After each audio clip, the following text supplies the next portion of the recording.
Hello and welcome to another Royally Rich Lifestyle show with me, Ian Pelham Turner. And with me, Helena Chard. Let's roll the titles, let's get on with the show.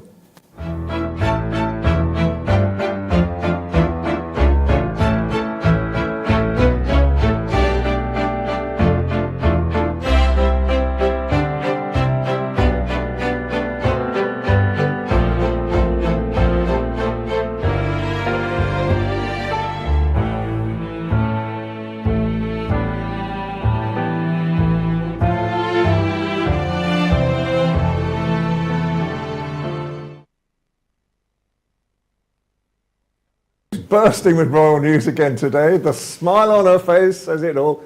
What's been going on? Oh, lots of things, Ian. So to begin with, congratulations to the Red Roses. That's England's women's rugby team. I have to say it's a sport I'm not too au fait with, but we've done really, really well. And we've won. So we've been crowned world champions. They beat Canada. And I think it was a 33-13. I'm not too sure. I mean, there's just so many thousands of people. Well, that was the thing. Everyone's very sad because Princess Catherine didn't turn up to give the awards, which is a real shame because obviously she's patron of the Rugby Association, but she didn't get there. And she absolutely loves rugby. She's brilliant at rugby. She's so petite, you sort of can't imagine it, can you? But anyway, she congratulated from afar. And I think there were more royals as well that said, well done, we're so good. You know, we've got to be proud of the women that are so good at women's sports. I mean, well, women are. I mean, the men. Let's be honest. I didn't want to say anything, I know, but I think they've. You know, I applaud them. I really do. Moving on. So Princess Anne, our most industrious royal, she has made a secret trip to the Ukraine. That was under the request of the Foreign Office, and she met President Zelensky. I mean, so much good is done on these missions, and I think it does give a huge amount of hope. And she went to meet lots of the, it was to do with the conflict and obviously children and lots of the charities that are supporting children that have been injured in the front line. And also just other bits and pieces, the children's rights protection. Did you see it? Well, I saw it. What I want to know is, did she give her daughter Zara's teddy bear to the collection? It could have been, couldn't it? You're right. It could have been Zara's. So it was an absolutely jam-packed time, but obviously, you know, giving support means so much. And she also saw the lovely side as well. She was doing a tour of Sophia's Cathedral and visiting sort of cultural exhibitions. So it was a really lovely situation. But meeting personnel sort of injured through trauma, it's much, much needed. And I think she also had a look and talked to Zelensky's wife, the First Lady as well. I think that was... So I think, you know, as I say, she is the most hard-working royal you can ever possibly meet. I think she does something like about, you probably know the figure better than me, but she does something like about 400... Over 400 a year. Events a year. Which is amazing, and she keeps going. And yeah, what would we do without her? And especially just after as well, she had a major accident with a horse not so long ago. She did, but she got through it. And in fact, she did trooping not long after that, didn't she? So she was on the horse and, I mean... Not with the same horse. It wasn't the same horse, but those horses were really, they were not good. Absolutely. I was at that trooping, they were playing up and she was on it, she was great. And not forgetting as well the Duke and Duchess of Edinburgh. They have had a successful trip to Japan. And obviously, you know, it's the UK-Japan bond and it's strengthening the bonds. And there were lots of areas there that they were looking into, and that's innovation, sustainability, youth opportunity, and women's leadership. And the funny thing was, I don't know if you saw, Ian, the sumo wrestling that was going on. I mean, have you been to a sumo wrestling match? No. I find it a bit scary, I have to say, but that's me being a wimp. But also, I think the fun thing is they also planted a tree, and that was a seed from the tree that the late Queen Elizabeth had Okay. planted years and years prior. Are you still laughing about sumo wrestling? No. I always think, no, I was going to ask about the sumo. I always think the royals plant very good trees, don't they? They got this knack. I mean, even Charles, you know. He sings to them and wishes them well. That's why they grow so well. Absolutely. Yeah. So anyway, so the Akasaka State Guest House has a lovely tree. So we'll wait to see. So no, we always like to put in a good word because that was a 4-day historic tour, and that's quite a lot, and it didn't get the coverage that, you know, Prince Harry, dare I say Prince Andrew, didn't get it, but there we are. So we need them to carry on and be strong, which is great. And moving on, this is something I'm really looking forward to, and I hope everyone else is too. So we've seen another teaser clip of Prince William, and he's going to be appearing in a new series. This is for Apple TV next week with Eugene Levy. And it's Eugene's episodes, and it's The Reluctant Traveller.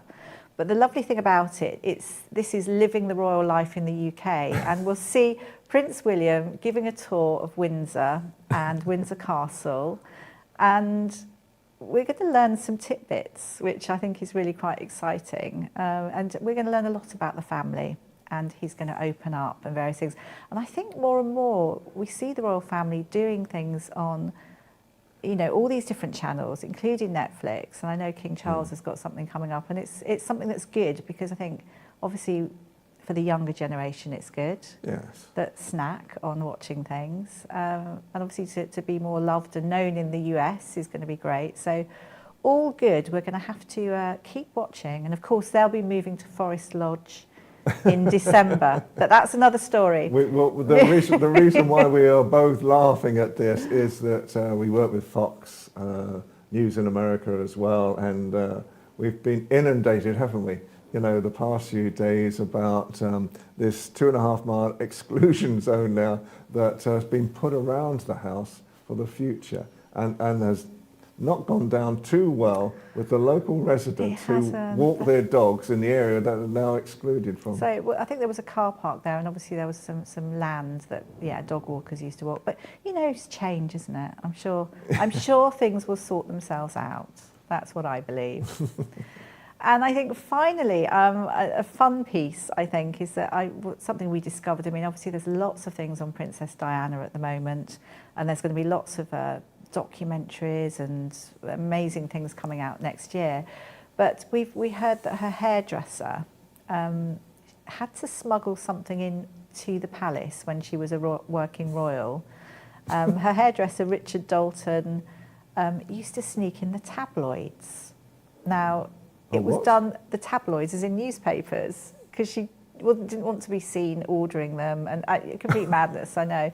So she used to sort of look through all these tabloids, and the one thing that she used to be upset about was the fact that everyone used to query if Prince Harry was hers, because obviously the red hair, madness, isn't it? Right. But so he was a hairdresser for quite a few years, and of course he's telling stories and things now. But I think the interesting thing for me, and possibly for you, Ian, is that he is in touch with a lady who has, Renee Plant her name is, who's had an exhibition, which is an online exhibition of 2,700 pieces of Diana's memorabilia and everything. It's online, but in fact, these personal and historical items are now going to be made into a physical exhibition and taken around the world, essentially. And she wants this exhibition to end up in the UK and be accessible somewhere amazing. So I just thought maybe we could house that exhibition.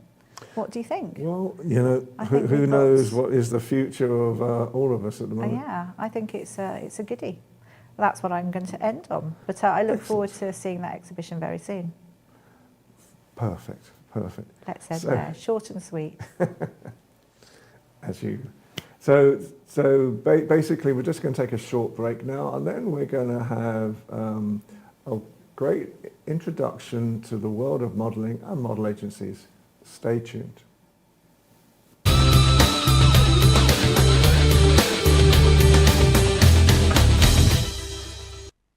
Welcome back. And now we have Mac Youssef with us, CEO and founder of Unique Models London.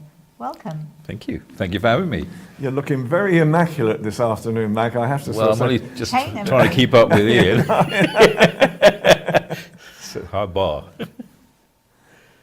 Just give us an insight into how did you first start? What gave you the idea for this? And perhaps even just rowing back a little bit, because you're really a mentor for other businesses as well. So just give us a little insight of the history behind Unique Models. Yeah, of please. course.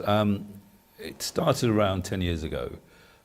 My main job has always been coaching, mentoring people, and helping people start businesses, and also a little bit of life coaching, helping people just create a pathway that they can carry on, and just sort of remove some of the barriers that people have to stop them, achieving success in their lives.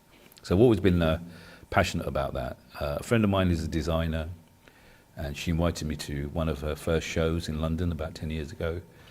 While I was there was one model that stood out for me. She was very special, very different to all the other models, and she was outstanding. After the show, she was the only one still working. Photographers were still taking pictures of her. She was still showing off the designer's clothes, whereas I found the other models were out partying and having a good time, which is fine, not a problem. But I was so impressed by her work ethic and what she was doing. So I asked my friend about her, and she introduced me to this girl, a girl called Nana, lovely girl. And she just said it was difficult to find work. Because she was different. She was a little bit shorter, a little bit curvier. And she found it difficult to get agencies to take her on to be a catwalk model, which was her passion. So just flippantly, I just said, you're a unique model, that's your USP, that's what makes you special. So don't worry about everybody else, that's what you work on. And I said, if you can't find an agency, create your own agency.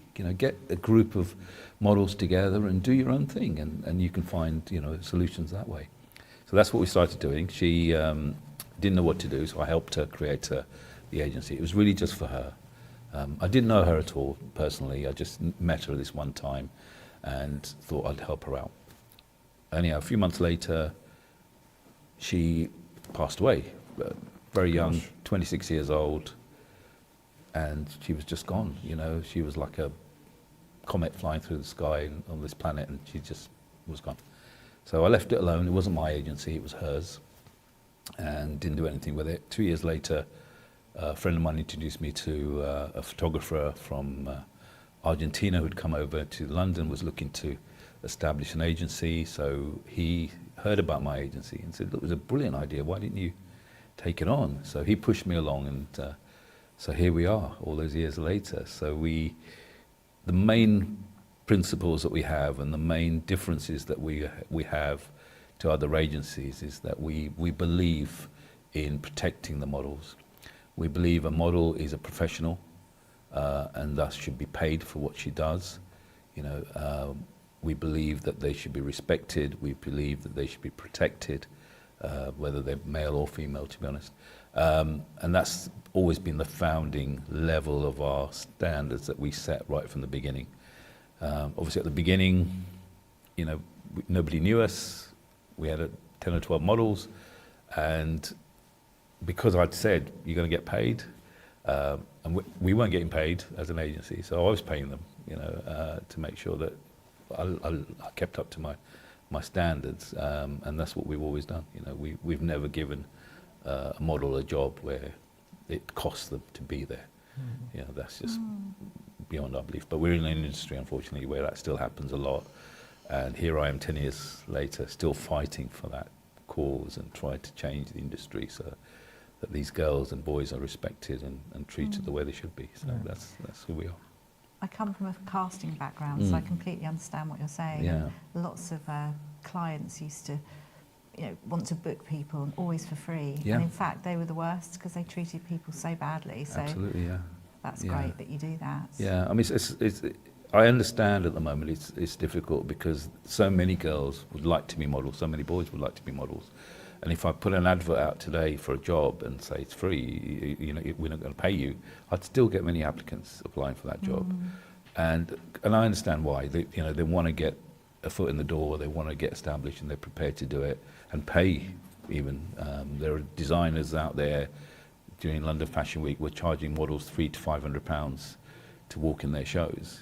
You know, it's shocking that that's still going on, but people were prepared to do it, and while people are prepared to do it, unfortunately, unscrupulous people will take advantage of that. You know, so we're trying to say, just say no.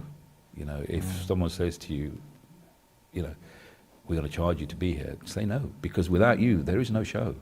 Yeah. Without the models, there's nothing. You know, so they need them more than they realise. And if the models just Richie stood up and said no, it would change tonight.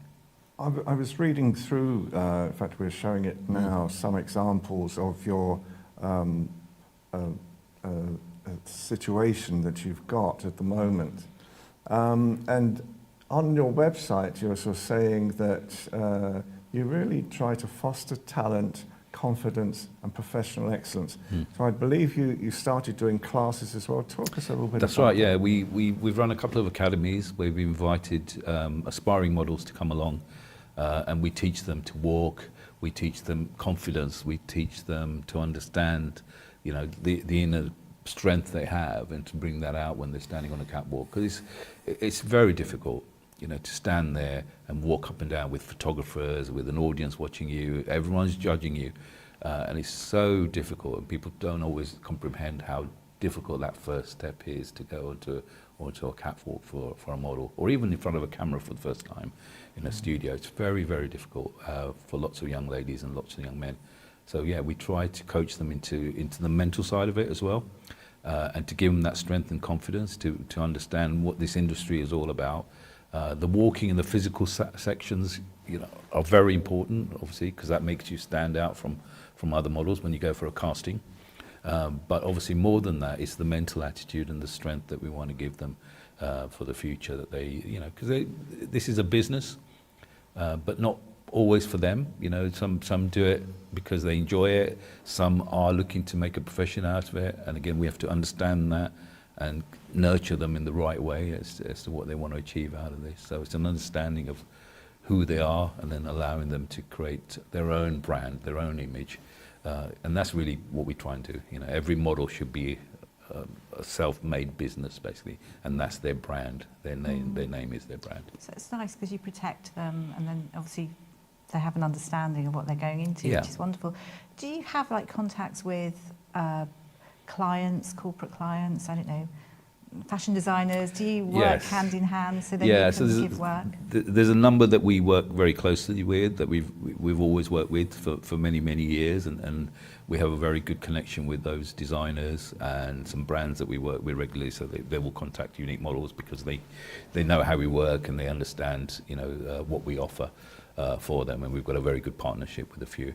But we're still quite a young agency in the world of agencies, and we're quite a small agency in the world of agencies, you know, in the sense that many agencies have hundreds and hundreds of models, and we've always believed that's not the way to be as a model agency for us, because every one of our models I know personally. I know their names, I know who they are, I know what they want, I know what makes them tick and what's important for them and what they will do and what they won't do, where their levels are and what they want. All of these things you need to understand, as you know, because I'm there to look after them, you know, and not just send them to jobs and so on, because that's not what we're all about. And there are certain models I know, you know, they won't wear bikinis or lingerie.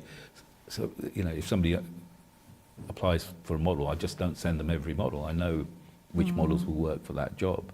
You know, and it's an understanding of the client as well as who we'll send for them, which will be right for them. Yeah. What values are you looking for in a model in the first place that are necessary for them to join your agency? Well, we're very open in who we'll take on. However, being called Unique Models is that for a reason. You know, we like to think that all our models are outstanding in some way. They have something that makes them stand out from the crowd. In fact, that's one of our sayings, is that Unique Models stand out from the crowd. And that's what we're all about. And it all started right from the beginning with Nana. You know, that was somebody who stood out from, you know, 20 models on the stage, one model shines. And that's what we always try to do. Our models all have something unique about them. You know, they stand out not only in how they look, but in how they walk, how they talk, their attitude. You know, all our models, you know, will turn up on time. They're professional. They won't let you down. If they've agreed to be there, they'll be there. You know, and they'll work their socks off for our clients, and they've always done that. And that's why I'm really proud of every one of my models. They're phenomenal. And I have no hesitation sending them anywhere because I have total confidence in them. Yeah. Do you? Is there a certain age group that you work with? Or Yeah, is it pretty that's open? recently changed because we always worked with over 18s was our starting point.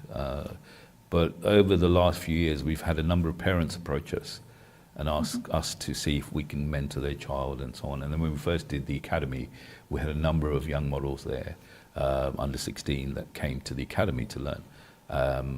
And we've had their parents approach me. And so we have one particular girl at the moment called Haley, who is phenomenal. She's 16 years old, just turned 16. And we started working with her when she was 14. And she's outstanding. So yeah, we mentor her, we look after her, and she's fabulous. Very proud of, in the last 2 years, what she's done. In fact, I think one of the images that you probably flash up is of her. So she's fabulous. We've got another young model who's only 13. Her parents have approached me recently. We're happy to mentor them at the moment, but it's a difficult step for me to take fully on board with that, because I don't want to commit to something that I can't 100% protect. But yeah, so yeah, we will look at anything, anybody, you know, if they come to us and we can find a way to help them, we always will. Yeah. What's the vision for the future, Mac? Eventually, you know, obviously, I want the models to really take charge of this agency. You know, I want it to be an agency that's literally run by the models, and that's kind of where I'm trying to take it. We're starting to get more involvement. I've got Casey, who's an ex-Miss Philippines. She's partnering with me. I've got a new model called Michelle, who's, I think Ian you've met as well, who's helping with this agency. We've got another couple of models who are always willing to help and get involved. So eventually that's my goal, to literally walk away from the agency and let the models run their own agency. You know, it should be theirs. You know, and they should be control of it. You know, any income comes in is theirs. They spread it equally between them, how they want to do it. But yes, that's my goal and that's my vision of the future. Yeah. What would you say to a young girl, it could be a young boy, who's really passionate, wants to be a model, not too sure who to approach, what to do? Do you have any guidelines? Yeah, absolutely. I think they have to be careful, because as soon as they send out that knowledge that they want to be a model, lots of people will approach them. They'll be asked to pay fees to create a portfolio, to be in the studio. They'll get promised all this and that and that. I think, first of all, any agency that wants to charge you a big amount of money just to get you on their books, I would just avoid, first of all. You know, without, as I said earlier, without models, you know, I have no business. So why should they be paying me to join my company? You know, it's, you know, because I'm going to make money out of them. You know, that doesn't work right for me. And all my other businesses, that's not how it works. You know, people don't pay me to employ them. You know, so this agency is topsy-turvy sometimes. So I would say protect yourself from that. You don't need to pay. There'll be plenty of agencies that'll help you and will understand that they'll like you on board if they see potential in you. It's tough, so I've always made that very clear. Out of 1,000 people that apply, maybe one will actually make a success of it, and they've got to understand that that's how difficult it is to get into this industry. But if it's a passion, if it's something they want to do, then, you know, who are we to stop that? We have to help them, and we have to find a way to try and nurture that ability. And I always say, you know, it's better to try and fail than not try at all.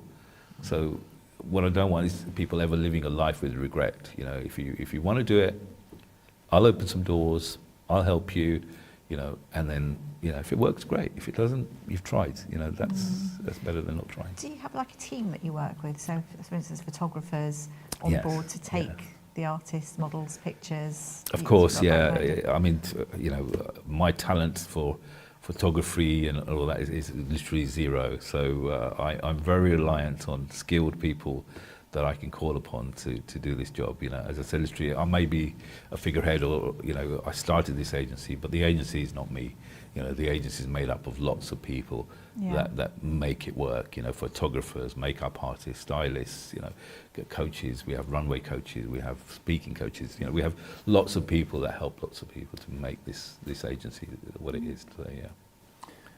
And you talk about the values of Unique Model Agency, and you talk about the business principles. So do you use the same business principles in every other area? Because you're obviously a business mentor and an entrepreneur as well. So do you use that same formula for other businesses? Yes, I do. I mean, the agency came into my life, you know, the later part of my life. So obviously I've been doing other businesses and helping other businesses make money, really. That's kind of what my job is, and also to help people be successful in whatever business they decide to do. And the agency, I think, has helped me a lot, because I've been understanding the people side of the business more, and what makes any business successful is the people that work there. You know, so when I coach managers now, you know, that's all I'm ever talking about is, do the staff come into work looking forward to coming to work? You know, or are they looking forward to Friday more than they're looking forward to Monday? You know, and if you can change that attitude where they look forward to Monday, then there's very little management involved, you know, in getting a business to work, because they will do it for you. They want to work. They'll be successful. The business will be successful, and it's all about creating an environment that, you know, people can flourish in and enjoy and feel privileged and feel valued, you know, where you work. And I think this has helped me as well with the agency, because, you know, that's been our ethos all the way through. Value our models, and if you value your models, everything else works. And it's the same with any business. Value your staff, look after the people that do the actual work for you, and guess what? Your business will flourish. Yeah. I'll just ask you finally, because time's short on today, as always. How can people get in contact with you personally and also with Unique Model Agency? The easiest way is, we have our website, which is uniquemodels.uk, so it's quite easy to remember. And our Instagram is Unique Models London. So either way is fine. You can contact us either way on that way, and my team will respond always to anyone who applies. And we'll always be honest with you. You know, so if we feel you have potential, we'll tell you. If we feel it's going to be difficult, we'll tell you. If we feel there's areas you could work on, we'll tell you. You know, and that's how we'll always be with everyone. So we won't just take you on if we think, you know, there's things that need doing, and we'll sometimes say to you, look, you need to do this, and come back to us in 6 months' time or a year, and we'll look again, or we'll direct them to an agency that might even be better for them, or a field that might be better for them. We've had actors, for instance, come to us, and they're brilliant actors, you know, and that's really where they should go. And I would always encourage them to follow that path. Whereas if you go into modelling, it could take away from that career of yours. So I would always judge that as well. Perfect. Yeah. An agency that always gives advice is a winner. Absolutely, yeah. We try our best. You know, I'm not here to make Unique Models, you know, a business as such. You know, for me, it's become a family. And if you look at the comments our models make to us, that's really the main joy I get from it, because they always talk about they're joining the Unique family, you know, and that's how we operate. Everyone's one big family. We all look after each other. If there's a job that someone else hears about, they tell the others, and so on. So we work together. Yeah. Thank you so much for your time. No, my pleasure. Thank you. Very interesting, very insightful. Hasn't it? And come on again, we'll highlight some of your models next time. Love to do that. Thank you. Thank you. Thank you very much.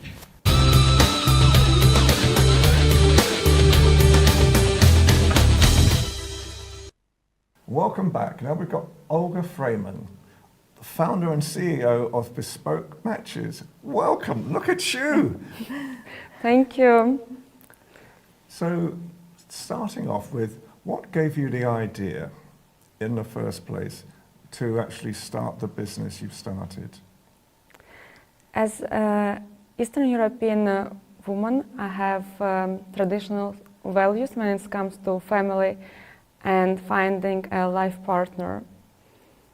And after living in London for 15 years, I met plenty of acquaintances and made a lot of friends from different backgrounds who share the same values as I do.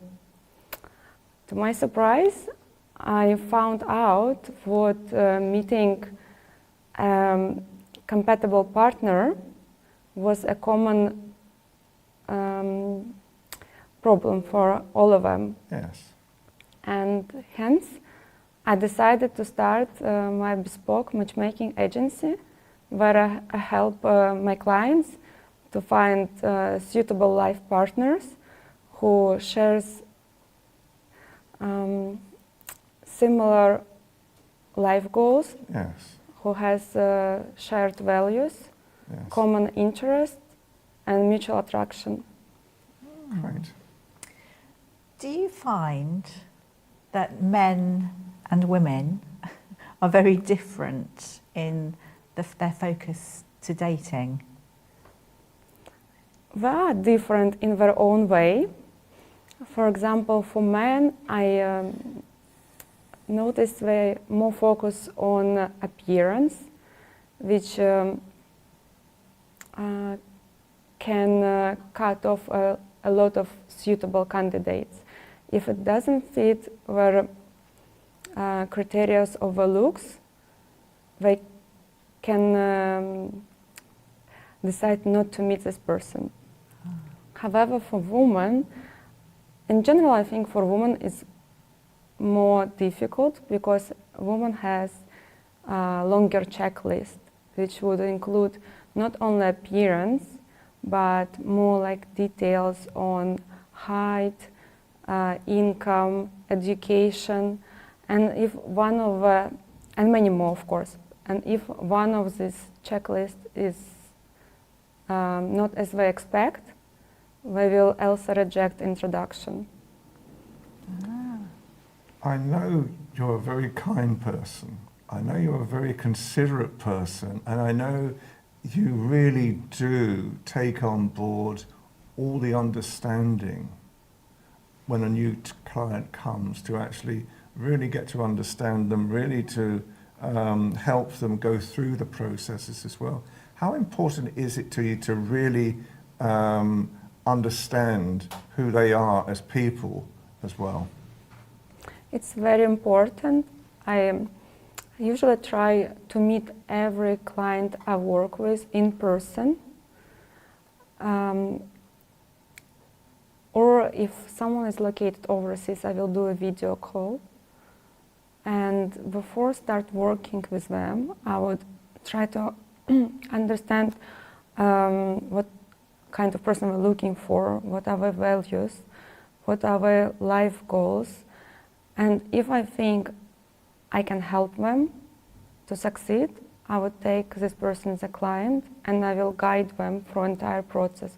Not only to a point where I match them with someone and organize a date for them, but also I will try to help them as much as I can to succeed in a relationship with potential person we meet.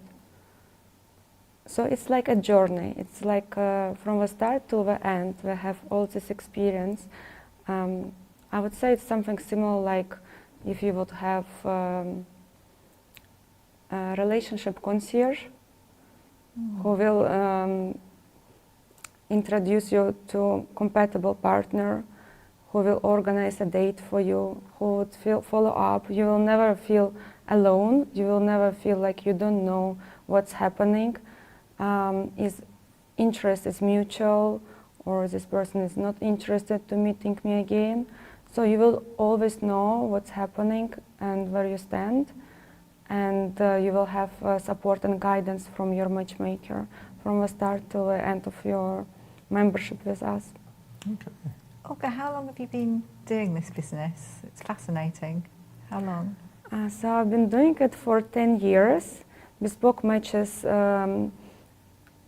agency I founded in 2016, and since that time we had a lot of success matching our clients. We celebrated many anniversaries and weddings, and we gained a lot of trust from our clients. I would say trust is our currency. And also for our professionalism, discretion and privacy. We have a lot of clients from celebrities to members of royal families. Excellent. And we don't talk about them. Yeah, there you go. Discretion. Discretion. Very good. In your opinion, what makes a good first date? I would say to be more open-minded. Don't treat the date like an interview, and treat it more like adventure. Get to know a person. Don't have a checklist in your head. Just show up and enjoy it, and show your best self, best personality. Have fun. Just a subsequent question to that. I'm old-fashioned. So do I. So, at a first date, should a man pay for the meal? I would say, because I'm from Eastern European background, and I think in our culture men always pay for a first date, but I know like in England, in a new generation, younger people, they accept the fact to split the bill. I think who invites on a date should pay for it. It's my personal opinion. If a man invites a woman on a date, I think he has to pay for it. Okay. If a woman invites, maybe she can offer to pay. Okay. I like that. That's good. So what should people, or what would you tell people, not that you tell them, what should they expect from a first date? Just to, have a meal, a chat, and then part ways, go home? Or is it up to people what they do, in your advice? I think it's a good question. From a first date, we should expect to get to know the person and see if there is a connection, to see if they enjoy the company of a person they're on a date with. Try to get to know them as better as possible, and don't overthink, don't make plans for future, don't keep it light, I would say. I think on the first date it's best to keep it light, and yes, to try to enjoy as much as possible all the time. Obviously, I've met you quite a bit, so I know you personally now, and you are a lovely person, there's no two ways about it. And the first time we met, you were asked by another business person, did you want to expand your business, or what did you want to do? And you said, I'm happy as I am. Is it important for you to actually make sure that each client that you have is really well handled, is very well looked after? Yes, Ian, I think it's the most important thing in my business, and I want to keep every client happy. I want to give them time and attention they deserve, and I want them to succeed in dating. So I don't want to really expand. I would rather prefer to have a smaller boutique, more personal approach in my business. And I would say as well, when I work with my clients, I also prefer to take a client on, this type of client which I would look at and I would think, okay, this is the client I would be really happy to introduce to my best friend. Excellent. And this is like the sign I really want to work with this person. And to accommodate, everyone and give this personal touch and time and attention. It requires a lot of time as well. And this is why I prefer to work with smaller amount of people. And I usually meet them personally as well to get to know. I wouldn't delegate it to someone else. When it comes to matchmaking, I like to work with my clients personally. And this gives me opportunity to get to know them on deeper level, to understand what they're looking for, understand their values, their life goals, their interests. Like no any app or algorithm can do it. And this personal touch, that's what makes our work of matchmakers so unique. And if I would expand and have a bigger company, I don't think I would be able to do it as well as I do now, because there will be more people in a company, and sometimes you would not remember some information. You would not remember the personality of this person you work with, what exactly this person wants, and you just you would not feel him or her as well as so good as you can when you have smaller amount of people. It's like I treat my clients a little bit, I would say, like friends. They're not my friends, but maybe I try to get to know them on this level as if I would be their friend.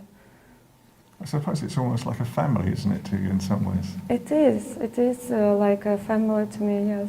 And even after we stop working and contract is expired, I like to keep in touch with some of them and see how it develops. Sometimes they end up in long-term relationship. Sometimes they end up getting married and they send me invitations. And it's like, it's the best joy I can get from my job. Sometimes, of course, it could not work as well. But I like to keep in touch with my clients and see how it develops in the future. Yeah. Do you have like a database? So you obviously know your clients well, but you have to have a database with all the information stored on there. And obviously, once they meet the said partner, then that person's no longer on your database. Is that sort of how it works? And you have to do searches and... Yes, that's correct. I have extensive database where I keep information about my clients. It's all offline and it's all private, only visible to matchmaker. And yes, I keep track of it, and I follow up with them. I check regularly who is still single, who is still looking. Also, database is divided onto parts as database members who is not actively looking, but they're interested in introductions with matchmaking clients. And there are active clients for whom I hand-hunt and look for a compatible partner. And when I hand-hunt and look for a compatible client, for compatible match for my clients, I search from a database, first of all. And yeah, it's very helpful. I just think it's such a lovely service, because there are so many lonely people as well, here, everywhere. So to be able to offer such a bespoke service is really special, really special. I know in big cities like London, and I know in New York it's also difficult because I focus mostly on UK-based clients, and my market is also in US. And in such big cities, it's really difficult to build relationship, long-lasting. People tend to be very busy, life is hectic, and often people treat dates like something very easy disposable, and they don't give time and attention to get to know someone. And with matchmaker, we usually try to match you only with smaller amount of people. So we give you only one introduction at a time. You don't get a pool of people, and like, for example, dating apps offering, you can have a lot of options, but from these options, it's not necessary someone would be a good match for you, and you would need to go through all this yourself.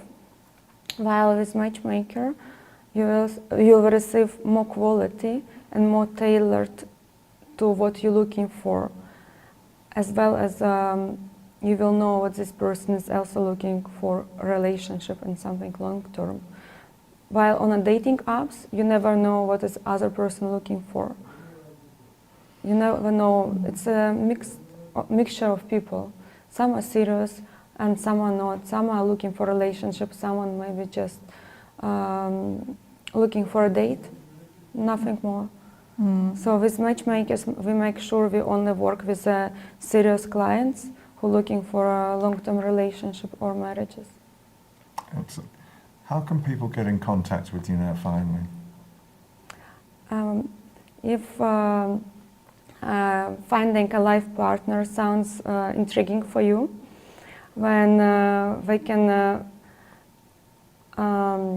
get in contact via Instagram, Bespoke Matches, or via our email, memberships@bespokematches.com, and schedule a free, no obligation, confidential consultation. You're fabulous. Really, really good, Yeah, Olga. yeah. So interesting. It's really mean, good. we'd like you to come back on more, in the future and give tips on how to build relationships as well, because I think you've got such a wealth of knowledge. And the biggest thing is you care. And that's the thing that I find the most attractive is that you really do care about who you represent and how you can actually help them move on in their lives. So thank you so much for coming on the show this afternoon. Thank you so much, Ian and Thank Helen. you. It was a pleasure being here with you. See you And, next time. See you We'll next see you next time. time. Thank you. Take care.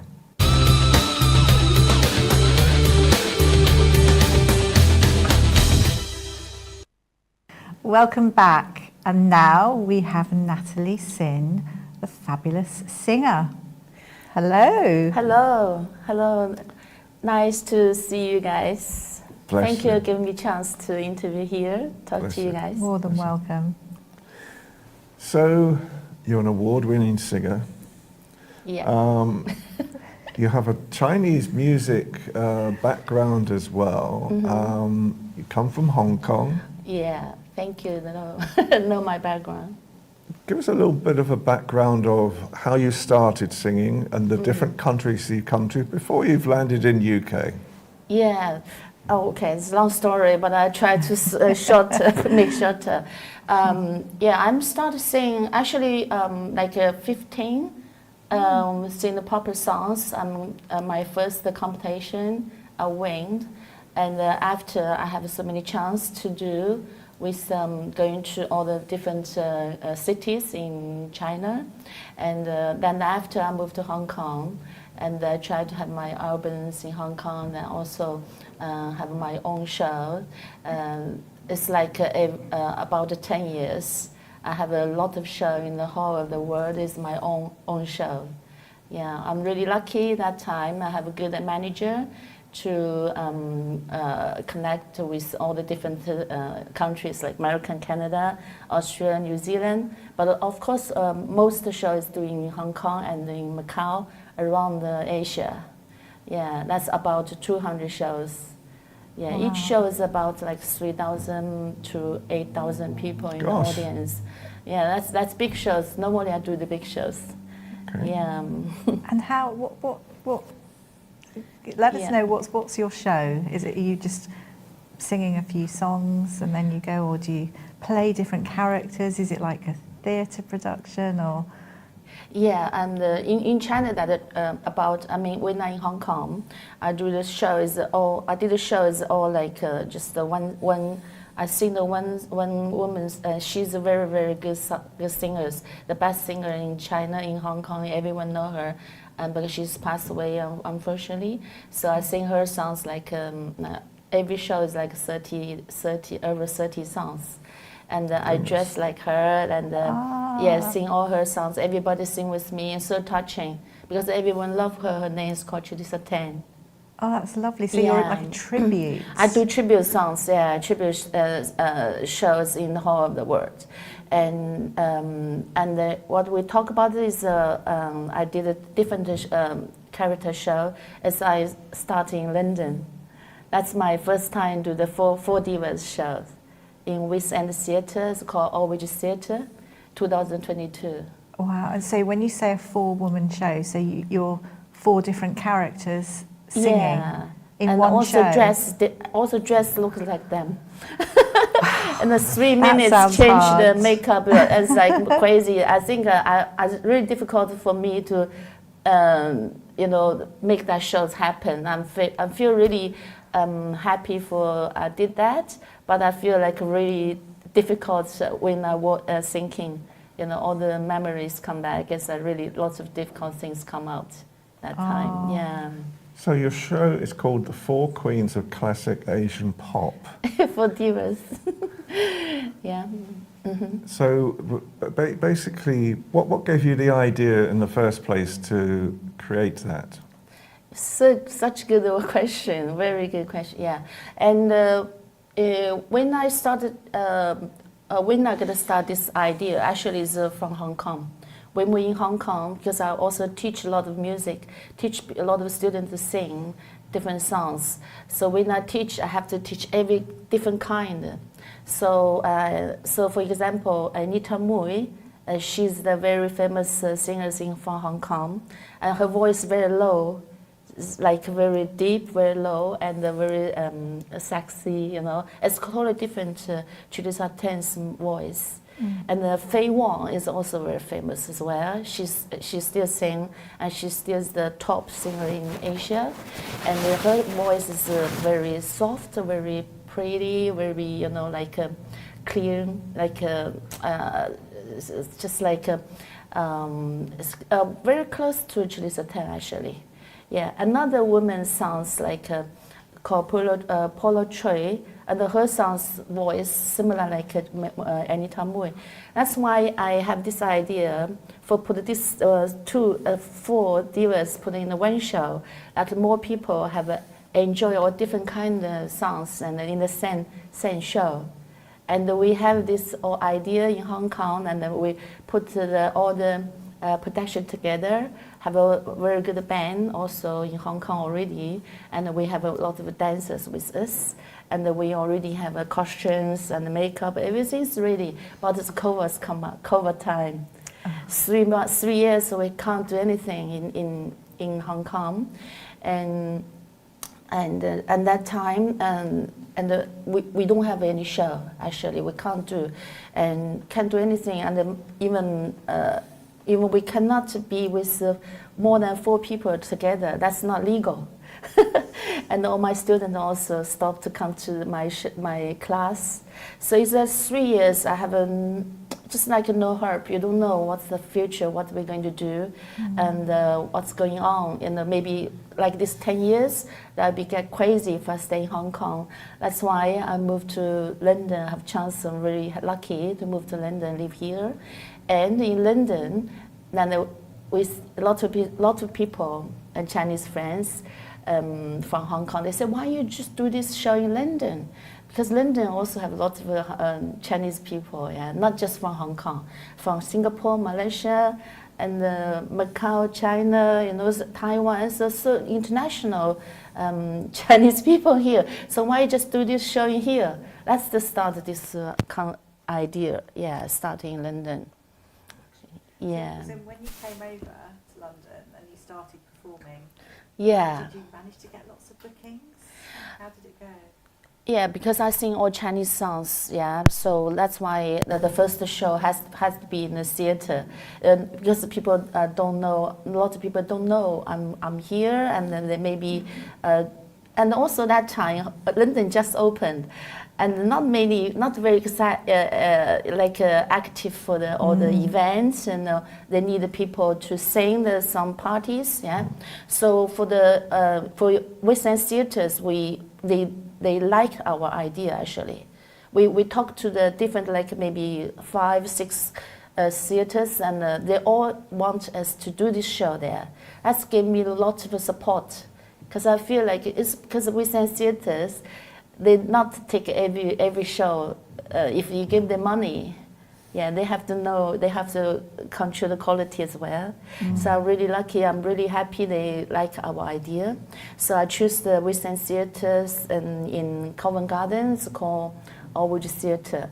Yes. I choose there because it's very close where I live. That was lucky. Otherwise, I have to travel all the time. So I'm very close actually, yeah. So I can take a bus, take a taxi there, very close.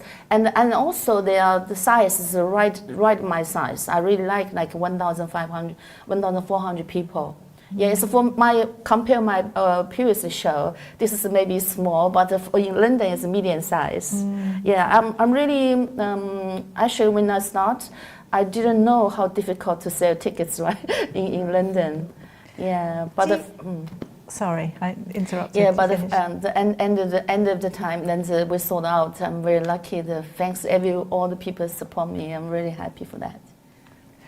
Do you have, because you mentioned about your going back to the 4 characters that you play, do you have like a very large range voice-wise? Because you mentioned about pretty voices and deep voices. And Yeah.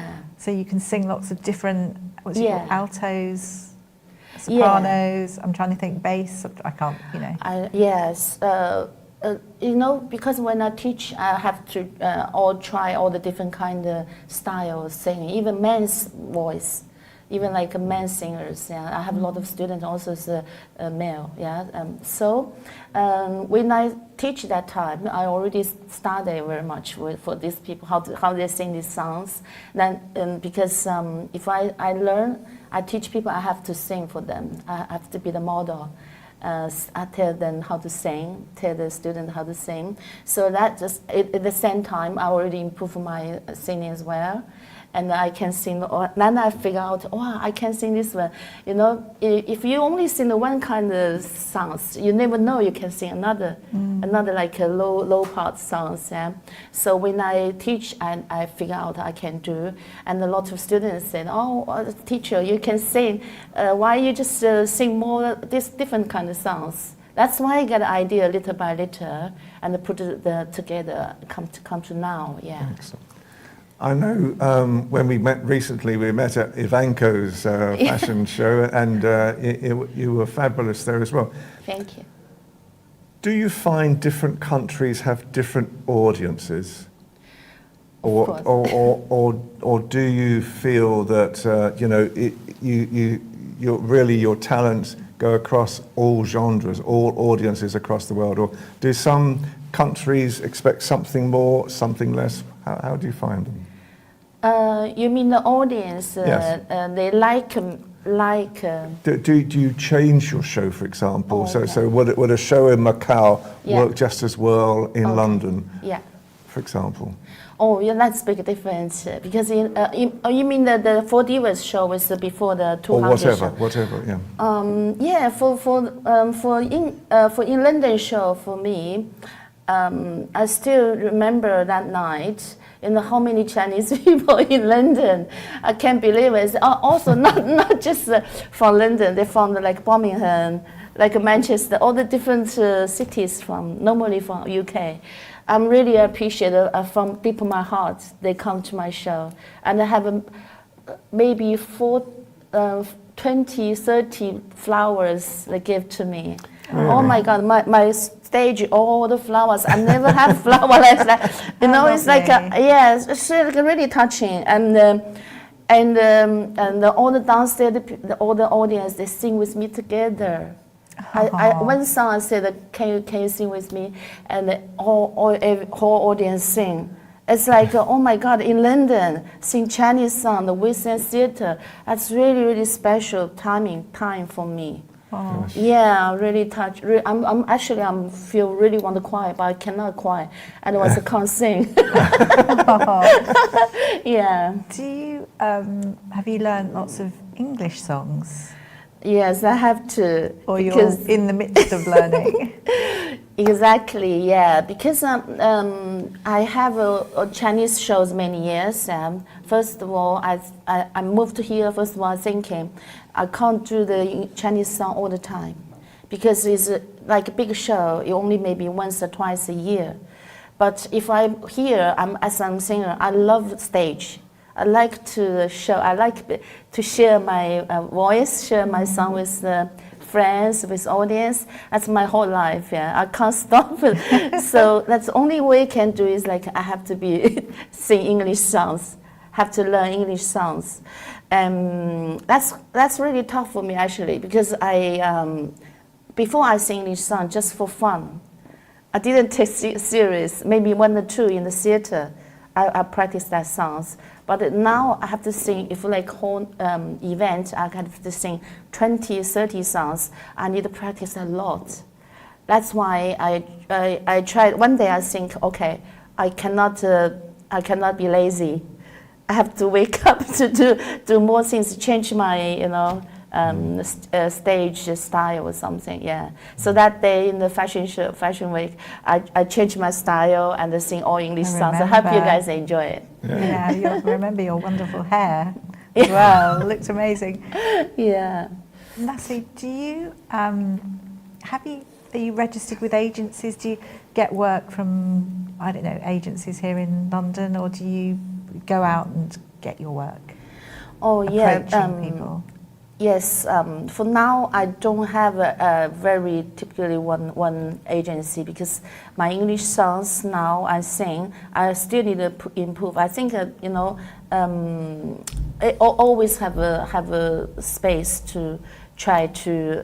I also learn a lot from local singers. They are great. They're so good. So many good musicians here. I think I learn a lot every time. See them show. I will improve myself very much. And for the agency, maybe I think maybe another few months I will be send more my information, everything to find someone. But now I already have some value. They want me to sing there like a regular. I just did the one when you didn't come last week Wednesday. Yeah, I have shown in Knightsbridge. Oh. 30 What was the songs. name of the venue? You know the place called Chino. Have you been there? No. They are all the best musicians there. They have every day have a very good show. So I did my show last week. So yes, like all English songs that night. Yeah. Next time. Yeah, we'll I'm really happy if you can come. Yeah. The audience, some Chinese friends, some Western friends, Western people. So finally, time has caught up with us. How can people get in contact with you? Can contact you. I have a Facebook and my. What's it called? Yeah. Facebook is Natalie Singh. Yeah, you can find me. I have a YouTube channel. I have lots of things, but my Instagram I have a little bit problem right now, so I build up very quick now, very soon. Yeah, I have my Instagram. You're so jolly and effervescent. I love it.